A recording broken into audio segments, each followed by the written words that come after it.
Sir, Iran, Israel आणि अमेरिकेमध्ये युद्ध सुरू आहे. महाराष्ट्रामध्ये जे काही पर्यटक गेले होते त्यांच्याशी तुम्ही बातचीत केलेली आहे.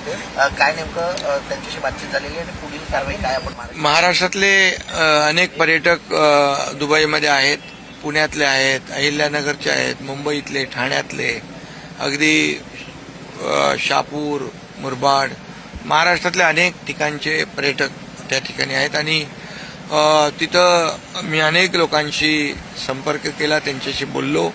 तिथले आपले डॉक्टर पैठणकर म्हणून आहेत महाराष्ट्र मंडळाचे, ते त्या ठिकाणी जात आहेत, त्यांचं माझं बोलणं करून देत आहेत आणि त्यांना एक आता अशा परिस्थितीमध्ये एक मॉरल सपोर्टची आवश्यकता आहे आणि म्हणून ते देण्याचं काम या ठिकाणी आपले लोक करतात.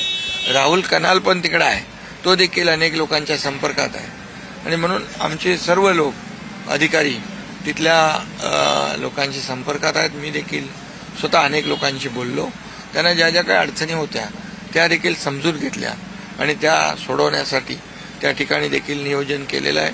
त्यांना आणण्यासाठी देखील नियोजन केलेलं आहे आणि लवकरच ते पुन्हा सर्व पर्यटक जे आहेत ते आपल्याकडे मायदेशी परत येतील. सर्व आमच्या बळीराजाच्या, सर्वसामान्य माणसाच्या इडापिडा टळो, त्यांची सगळी संकट जळून खाक हो. होळीमध्ये अशी प्रकारची प्रार्थना करतो आणि होळी उत्सव जो आहे, उद्या धुळवड आहे, सर्व लोक एकत्र येऊन होळी उत्सव साजरा करत असतात आणि म्हणून मी पुन्हा एकदा सांगतो की महाराष्ट्रावरची सगळी संकटं दूर होत, आपल्या देशावरची सगळी संकटं दूर होत आणि इडापिडा टळो, सर्वसामान्य माणसाच्या आयुष्यातली सगळी दुःख या होळीमध्ये जळून खाक होत, अशा प्रकारची प्रार्थना करतो. आणि उद्या रंगपंचमी आहे. सर्व होळीच्या देखील सगळ्या तमाम महाराष्ट्रातल्या जनतेला शुभेच्छा देतो, धुळवडीच्या देखील शुभेच्छा देतो आणि त्याचबरोबर आपल्या पर्यावरणाचा समतोल राखून या ठिकाणी जे नैसर्गिक रंग आहे तेच आपण त्यानेच होळी साजरी करावी अशा प्रकारची विनंती करतो.